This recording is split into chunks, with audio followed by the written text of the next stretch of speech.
Hello, good morning mga ka-farmers. Ito, habang naglilinis tayo sa ating mini goat house, nakatanggap nga tayo ng tawag mula kay Pare Clet, isa sa mga nag-aalaga ng ating paalagahing baka. Ayun, at kinuha nga natin yung ating medicine kit para sa mga hayop. Disclaimer lang mga ka-farmers, hindi po tayo eksperto or may degree sa kursong medisina ng pagkahayop. Ito ay base lamang sa ating experience.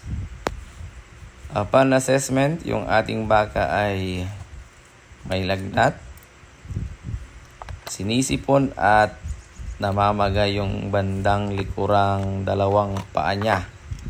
So, I decided na turukan siya ng chlorpenicol plus Tylosin ng 20 ml. Bale, we will administer 20 ml for 3 consecutive days at obserbahan natin.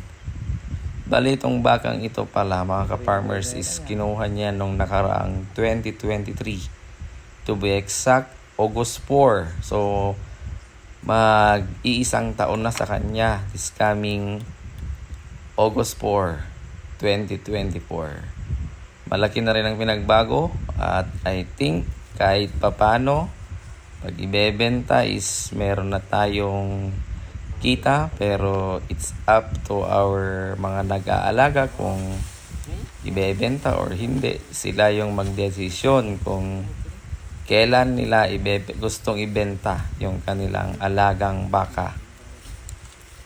Ayun, naturukan nga natin ng chlorpenicol at tumayo na.